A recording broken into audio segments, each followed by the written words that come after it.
이대로는 못 살겠다. 더 이상 아이한테 못 볼 걸 보이고 싶지도 않고.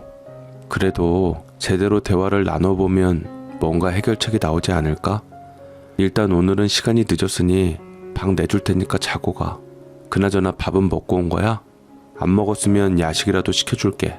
해놓은 밥이 떨어져서. 친구는 이미 흥분을 한 상태였고 한참 동안 신세한탄하는 말을 이어나갔습니다. 그래도 묵묵히 저는 다 들어주었어요. 서로 왕래도 자주 했고 모르는 사이도 아니니 친구네 부부가 대화라도 할 수 있게 분위기를 만들어주려고 노력했습니다. 날이 밝자 점심때가 되어서야 친구는 아이를 데리고 집으로 돌아갔어요.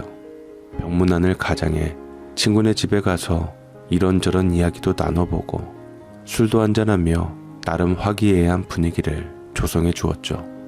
친구 남편은 친구에게 미안해하면서도 자신도 할 말 많다며 온갖 신세한탄을 들어놓았습니다. 상황이 어찌 되었든 서로 가족들을 생각해야 한다며 정말 어르고 달래주었어요. 하지만 그런 노력에도 불구하고 결국 친구네 부부는 이혼하는 길을 선택했습니다. 친구네 시부모님은 이혼을 하는 그 순간까지 친구에게 입에 담지도 못할 말을 해댔죠.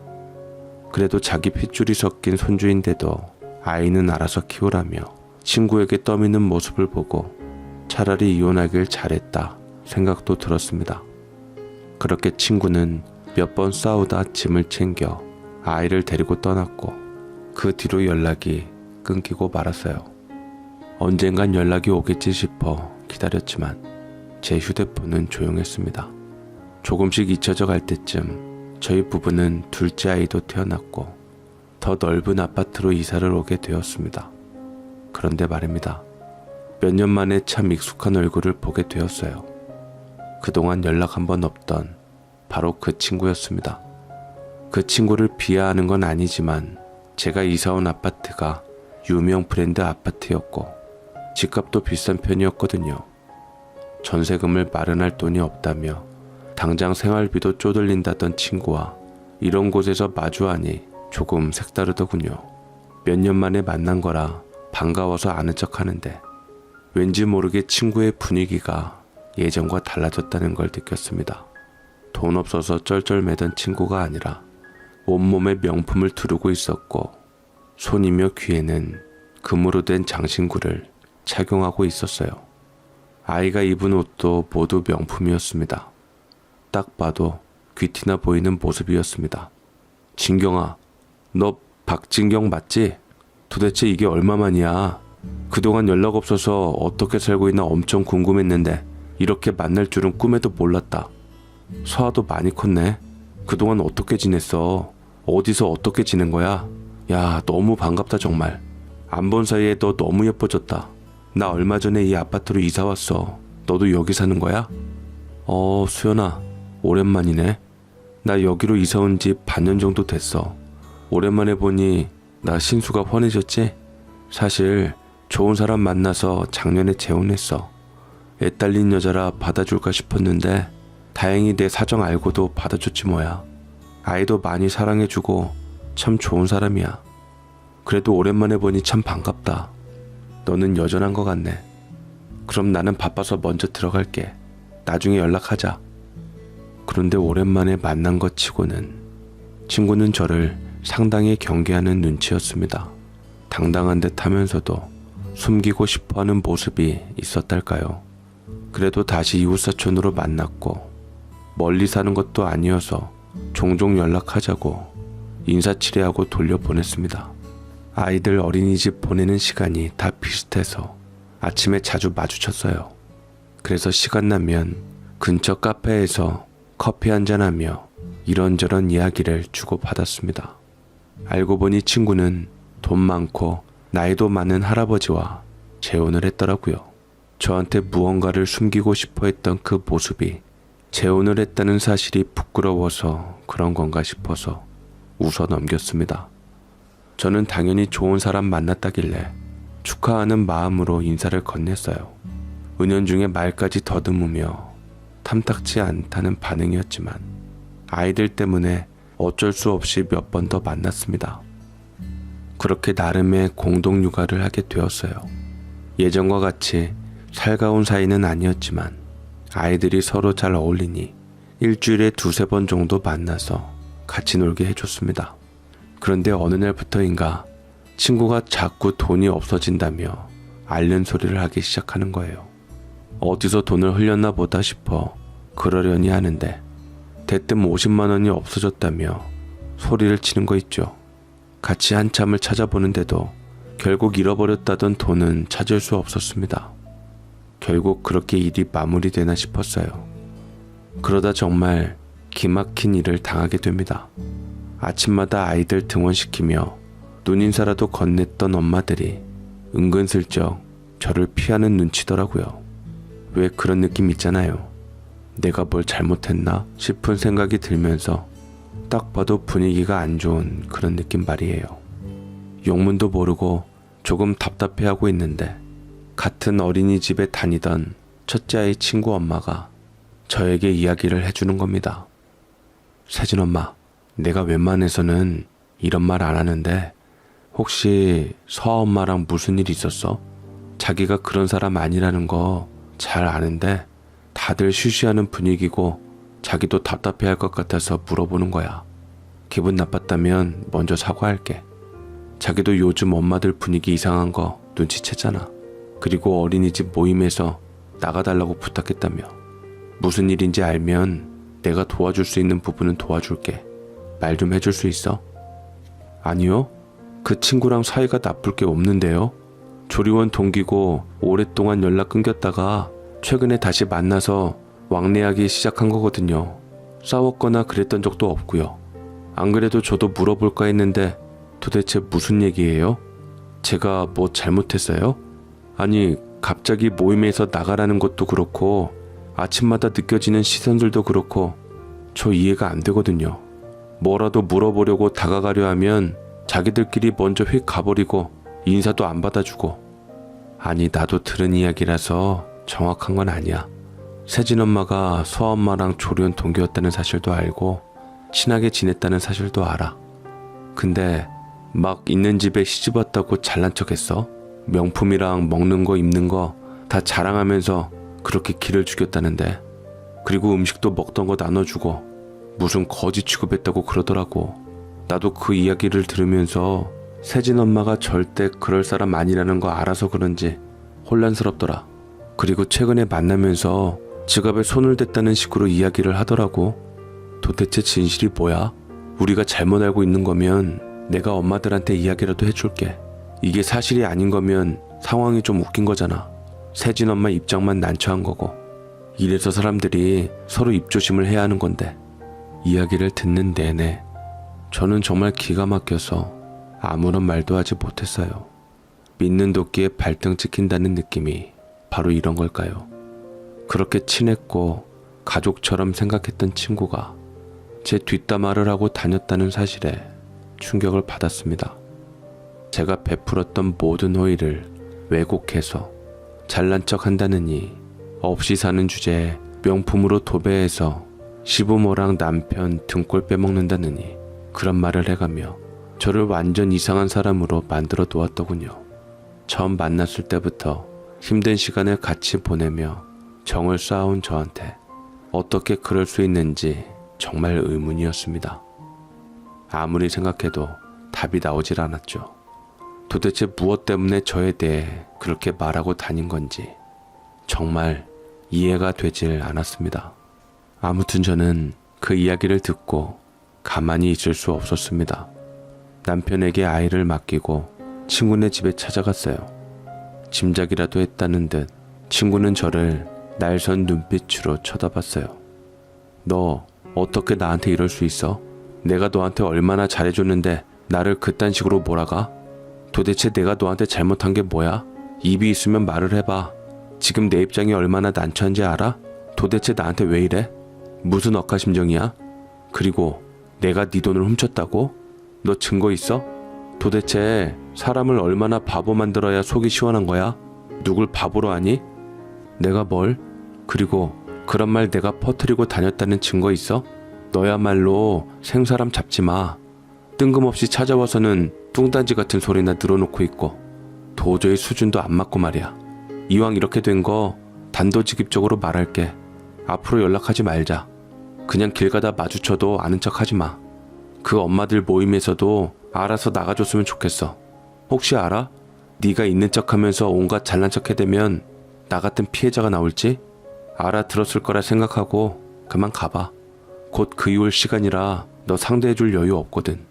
그리고 한마디만 더 하겠는데 너 그렇게 잘난 척 하던 거 애써 아닌 척 하지 마. 호의 베푸는 척 하면서 나 보면서 무슨 생각했는데? 너야말로 나한테 사과해야지. 그런 내 모습 보면서 불쌍하다 생각했지? 얼마나 안 입고 왔을까? 아무튼 이제 그만 가줘. 나 피곤해서 쉬어야겠어. 당장 나가. 친구와 대판 싸우고 집으로 돌아와서는 도저히 분이 삭히지 않아 찬물만 벌컥벌컥 마셨습니다. 한참을 생각해봐도 제가 무얼 잘못했는지 어디서부터 잘못된 건지 납득이 가질 않았습니다. 제가 한숨만 쉬어대니 걱정이 되었는지 남편이 다가와 괜찮냐고 다독여 주었습니다.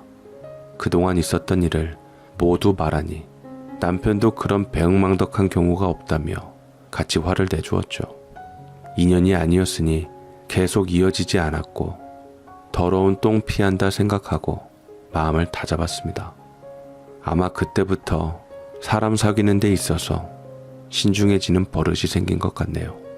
그렇게 저는 아이들과 남편을 뒷바라지하며 제 할 일 하며 잘 지냈습니다. 우연히 아이들이 유치원으로 옮겼고 그곳에서 함께 어울리는 엄마들이 생겼어요. 예전만큼 퍼주진 않았지만 저와 성격도 비슷하고 서로 지킬 건 지키며 행동했기에 부담스럽지 않았습니다. 몇몇 엄마들은 제 일을 알고 있기도 했지만 별로 대수롭지 않게 생각하기도 했고요. 그렇게 조금씩 안정을 되찾으며 보통의 일상을 보내게 되었습니다. 그런데 어느 날이었어요. 마트에서 장을 보고 돌아오는데 익숙한 사람들이 경찰들과 실랑이를 벌이고 있더라고요. 친구가 사는 동 앞에서 경찰차 여러 대 와 있었고 친구와 그 남편이 경찰들과 몸싸움을 하고 있는 게 아니겠어요? 무슨 일인가 하고 가까이 가서 보니 친구는 증거 있냐며 남편을 데려가려는 경찰을 향해 소리치고 있었고 남편은 끌려가지 않으려고 계속 발버둥 치고 있었습니다. 점점 아파트 주민들이 몰려들었고 같은 동 위층에 사는 아주머니에게 이야기를 들었습니다. 그제서야 모든 정황을 알게 되었어요. 세진 엄마, 저 사람이 그렇게 유명한 사기꾼이래. 여기 아파트도 전세로 들어온 건데 어디서 사고치고 온 거였나 봐. 알고 보니 계약자 이름도 저 사람이나 애기 엄마 이름이 아니라던데. 그리고 최근 들어 집에 사람들이 자주 찾아왔는데 그게 빚쟁이들이었다지 뭐야. 젊은 여자 만나서 팔자 좋은 노인네라고 생각했는데 그렇다는 소리 듣고 얼마나 놀랬는지. 그리고 원래 지명수배 중이었는데 누가 신고했는지 저렇게 된 거라네. 세상에나 참 오래 살고 볼 일이야. 저런 경우는 또 처음이네. 안 그래? 저는 기가 막힌 상황에 한참 동안 그 자리에 서 있었습니다. 동네 주민들이 한데 모여 구경을 하고 있으니 시선을 의식했는지 소리치던 친구도 조금 잠잠해지더라고요. 하긴 요즘 들어 아파트 공동 게시판에 층간소음 민원이 계속해서 들어오는 특정 세대가 있다며 다 같이 주의하자는 글이 게시된 적이 있었거든요. 그런데 알고 보니 그 집이 바로 친구네 집이었다는 겁니다. 빚쟁이들이 매일같이 찾아와 피해금을 돌려달라고 난리를 쳤던 거죠. 당연히 몸싸움이나 말싸움도 했기에 큰 소리가 날 수밖에 없었던 겁니다. 한참의 실랑이 끝에 결국 친구의 남편은 경찰에 연행되어 갔고 친구는 어쩔 줄 모르며 발을 동동 굴렀습니다.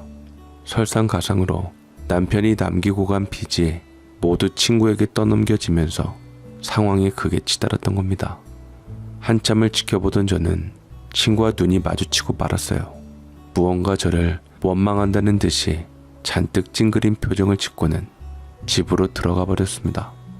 예전 같았으면 괜찮냐고 마음 잘 추스를 하고 다독여 주겠지만 더 이상 그럴 필요가 없는 사이이기에 알아서 잘 해결하겠거니 했습니다.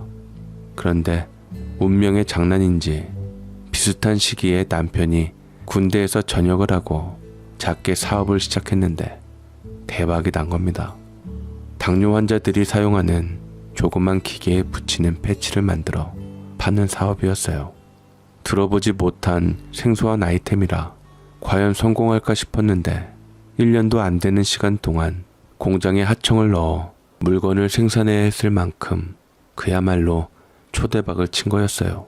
방 하나를 사무실로 만들어 사용했었는데 별도의 사무실을 구해야 할 정도로 규모가 커져 공장 근처에 사무실을 얻기도 했습니다. 당연히 매출은 두말할 것도 없었고요. 그런데 이 소식을 어떻게 들었는지 친구가 저를 찾아왔습니다.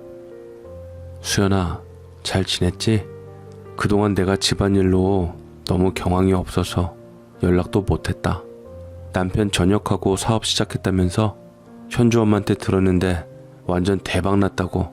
너 돈방석에 앉는 거 시간 문제라고 그러더라. 그래서 말인데 사실은 내가 사정이 별로 좋지 않아서 부탁할 곳이 너밖에 없어서 그러거든. 혹시 나 돈 좀 빌려줄 수 있어? 언제 갚는다고는 딱히 말 못하지만 급한 것부터 해결하면 돈 들어올 곳이 많으니 내가 최대한 빨리 갚아줄게. 돈 좀 빌려주라. 너도 진짜 웃긴다. 나한테 찾아와서 아는 척하면 내가 예전처럼 어머 불쌍해라 하면서 순순히 빌려줄 것 같았니? 네가 나한테 어떻게 했는지 아직도 모르겠어? 너 때문에 내 이미지 다 버렸고 마음에 상처받은 거 이제야 겨우 회복하고 잘 지내고 있는데 네가 무슨 염치로 나한테 와서 돈을 빌려달라 그래? 그리고 네가 먼저 서로 아는 척하지 말자며. 난 더 이상 너랑 할 말도 없고 앞으로도 그럴 거지만 찾아오는 일 없었으면 좋겠다. 나도 남편 일 도와주러 나가야 해서 너 상대할 시간 없어. 그러니 더는 찾아오지도 말고 연락도 하지 마. 알겠어? 사람이 주제를 알아야지 어디 수준 맞아서 어울릴 수나 있겠니? 친구는 빚을 갚아야 한다며 저에게 대놓고 돈을 빌려달라 요구했습니다. 그 모습을 보니 불쌍하기도 했지만 진심으로 하는 말이 아닌 것 같더라고요. 그래서 매정하게 친구의 부탁을 거절했고 집 밖으로 내보냈습니다. 그러더니 한두 번 연락 오다가 잠잠해지더라고요. 얼마 뒤 저는 남편의 사업 때문에 이사를 가야 하는 상황이었습니다.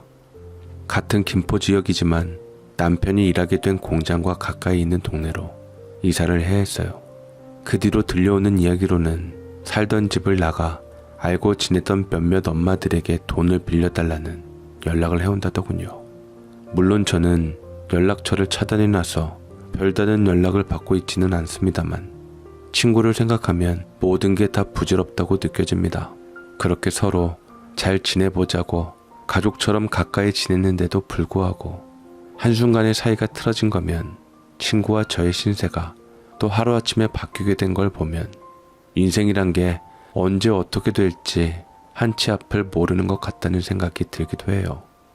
아무쪼록 어딘가에서 자기 할 일 잘 찾아서 살았으면 좋겠는 마음입니다. 저는 이사한 뒤로는 남편과 같이 공장에 일주일에 3번 정도 출근해서 일을 도와주고 있어요. 육아하랴, 살림하랴, 일까지 하랴 정신이 하나도 없지만 지금이 제일 행복한 시기인 것 같습니다. 열심히 남편을 도와주고 아이들도 잘 케어하면서 이대로 쭉 행복하게만 지냈으면 좋겠습니다. 사연을 쓰다 보니 참 많은 생각이 드네요. 사람이 살다 보면 완벽하게만은 살 수 없는 것 같습니다. 울다가 웃다가 슬프기도 했다가 여러 가지 많은 변화를 겪으며 인생을 살아갈 텐데 그 변화 속에서 무탈하게 잘 지내길 기도해야겠어요.